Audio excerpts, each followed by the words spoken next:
j'arriverai pas à tout vous montrer. Enfin, si, voilà. Bonjour tout le monde. On se retrouve pour le book haul de décembre et voilà, il y a beaucoup de bouquins. Catastrophe. Mais c'était 2024-2025, on tourne la page, c'est fini. Quand je filme cette vidéo, on est le 15 janvier, j'ai acheté 0 bouquin pour le moment et je compte bien continuer comme ça parce que si vous avez vu ma vidéo, si c'est pas le cas, je vous redirige vers la vidéo. Mais j'ai écrit mon propre challenge et je l'ai commencé qui est le challenge vide ta palle, donc ta pile à lire. Et mon objectif, c'est de ne plus acheter de bouquins cette année, c'est-à-dire l'année 2025. Au pire, allez, imaginons grand max, j'en achète 10 dans l'année, ce qui est rien par rapport à tout ce que j'ai pu acheter cette année, croyez-moi. Et de juste lire que ce que j'ai là actuellement dans ma bibliothèque pour essayer au moins de la faire baisser de 30-35 romans pour la première année et puis continuer petit à petit, voilà, de la vider sur plusieurs années. Donc voilà. Donc, je vais commencer, je vais vous présenter ce que j'ai. Je vais faire dans l'ordre de ce qui me vient en premier sous les yeux. Parce que sinon, je ne vais pas m'en sortir. En plus, c'est super lourd, mon Dieu. Donc, on commence avec des achats. Mais c'est un peu particulier parce que, en fait, si, j'ai quand même techniquement payé, mais j'ai pas réellement payé. Je me les suis pris avec le chèque culture. Qui est un chèque qu'on peut avoir quand on travaille dans la fonction publique, etc. Enfin bref. Et en gros, j'avais donc ces chèques culture que je pouvais utiliser. J'en ai profité, c'était juste avant Noël, pour à la fois payer avec des cadeaux de Noël et me faire un tout petit peu plaisir. Donc je me suis pris 2 bouquins pour moi avec. J'ai pris le premier parce que l'auteur était disponible en dédicace, donc il fallait en profiter.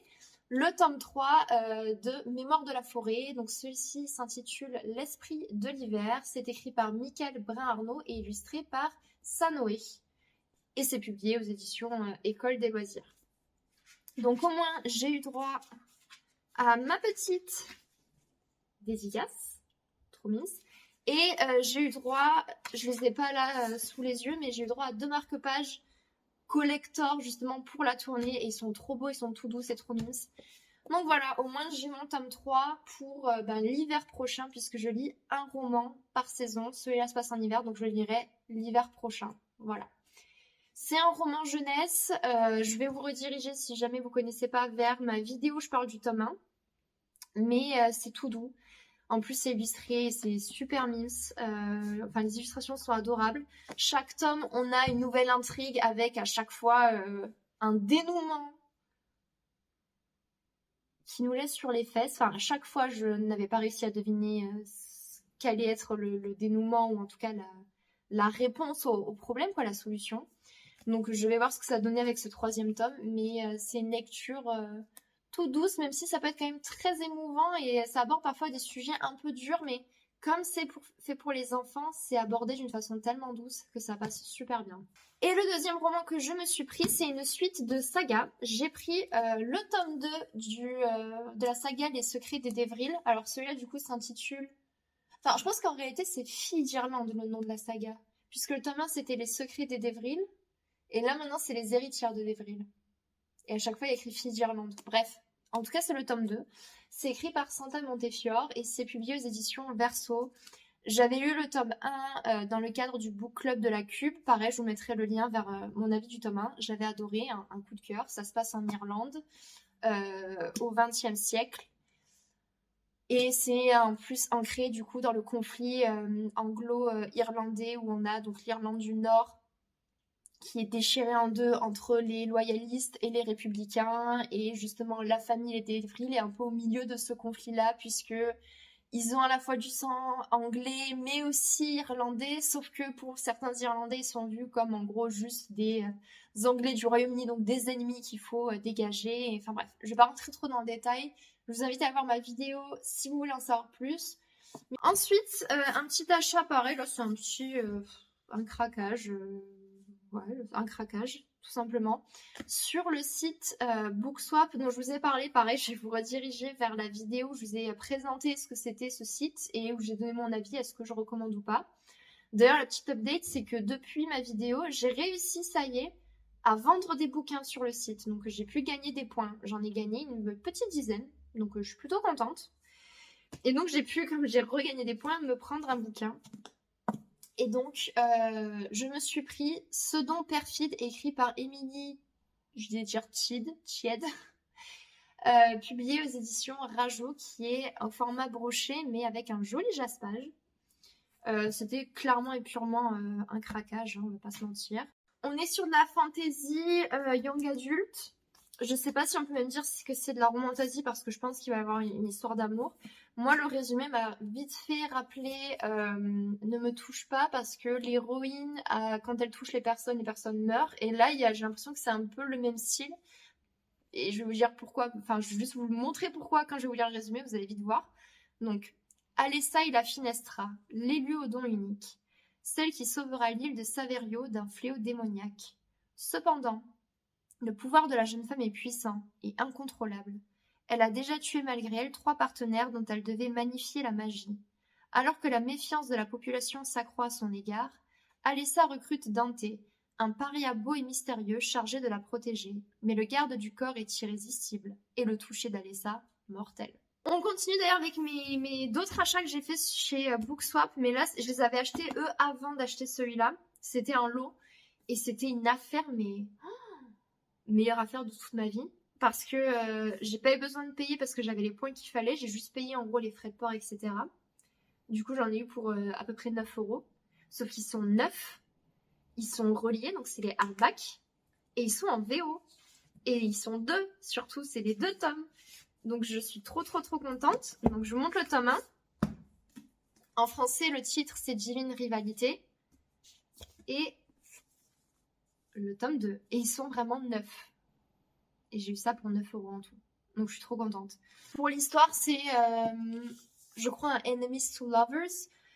Parce qu'on a des divinités impliquées, une guerre. Et en fait, ces deux-là, techniquement, c'est des ennemis. Enfin bon. Mais j'en sais pas plus. Je veux pas trop connaître les détails, je veux découvrir. Ensuite, j'ai enfin reçu, avec plus d'1 mois de retard, le bouquin pour ma box Fairyloot. Parce que Colis Privé a perdu mon colis. Sauf qu'ils ne voulaient pas l'admettre, que j'ai dû les relancer 10 milliards de fois, les appeler 10 milliards de fois, etc. On me sortait toujours les mêmes disquettes, même quand je disais « Non mais vous me l'avez déjà dit, ça, arrêtez de me mentir, je ne suis pas bête. » Bref, très incroyable expérience avec Colis Privé. Du coup, j'ai dû finir par mêler Fairyloot à l'histoire, Fairyloot s'en est mêlé, et c'est grâce à eux que Colis Privé a enfin fini par dire « Mais pas à moi, à eux, hein. Oui, on a perdu le colis. » Donc, on a dû me renvoyer une autre box. Et donc j'ai reçu le bouquin, donc ça c'était pour le mois d'octobre, je crois, octobre ou novembre, je sais plus. En tout cas, il s'agit de Hair, ou Air si vous préférez, si vous prononcez à la française, écrit par Saba Tahir. Au niveau de l'histoire, je vous avoue que je me rappelle plus du tout parce que comme ça fait des mois et des mois que je l'attendais, c'est du Fairyloot, donc c'est forcément, enfin la box que j'ai c'est du Young Adult. Fantasy, en général, il y a toujours une romance. Enfin bon, on verra. Ensuite, alors là, c'est des cadeaux.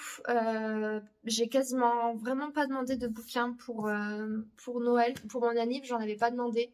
Pour Noël, j'en ai demandé qu'un ou deux. Parce que voilà, j'évite de demander des bouquins parce que j'en ai déjà trop. Mais j'en ai quand même eu quelques-uns du coup. J'ai eu, donc c'est un roman en VO. Et en hardback. The Southern Book Club's Guide to Slaying Vampires. C'est écrit par Grady ou Grady Hendrix.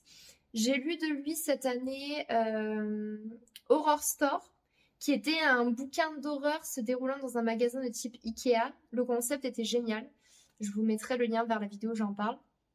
Et là, j'avais envie de le lire grâce à Mallory de Tea Time Books qui en avait très bien parlé. Et donc j'ai fini par le demander parce que ça fait au moins 2 ans qu'il est dans ma wishlist. Et puis en plus ça parle de vampires, j'adore les vampires et ça fait longtemps que j'ai pas lu de bouquin parlant de vampires. Donc je me suis dit, let's go! Et on termine avec le dernier cadeau qui est une brique énormissime puisqu'il s'agit de La Bombe. Écrit par Alcante, Bollé et Rodier, enfin écrit et dessiné. C'est publié aux éditions Glénat et c'est gigantesque. Ça fait combien de pages ça? En tout cas, l'histoire en elle-même fait quasiment 500 pages, quoi. Pourquoi ça m'intéressait? Parce que ça retraçait la Seconde Guerre mondiale, et plus précisément quand la bombe atomique détruit Hiroshima. Donc pour tout l'aspect historique, ça m'intéresse énormément. 6 août 1945, une bombe atomique anéantit Hiroshima. Un événement historique et tragique qui mit fin à la guerre et fit entrer l'humanité dans une nouvelle ère. Mais dans quel contexte cette bombe fut-elle créée? Comment fut prise la décision de la larguer? Et pourquoi sur Hiroshima? Quels furent les acteurs majeurs, illustres ou méconnus de ce drame? Quels furent les effets de l'explosion? Que vécurent les victimes? Des mines d'uranium du Katanga jusqu'au Japon, en passant par l'Allemagne, l'Angleterre, la Norvège, l'URSS et les États-Unis, des laboratoires de Los Alamos aux bombardiers du Pacifique, voici l'incroyable histoire vraie de la bombe atomique. Donc c'est super intéressant, ça m'intéresse à fond. Ça y est, c'est donc la fin de cette vidéo. Il y avait pas mal de bouquins. J'espère que j'ai pas trop bégayé. J'avais un peu de mal à filmer, je vous avoue. N'hésitez pas dans les commentaires à me dire si certains de ces romans vous font de l'œil ou pas, ou si vous les avez lus. Et dans ce cas-là, est-ce que vous voulez me recommander ou est-ce que vous pensez que je n'ai pas aimé? Sait-on jamais. On se retrouve très prochainement pour une autre vidéo. En attendant, portez-vous bien. Ciao, ciao!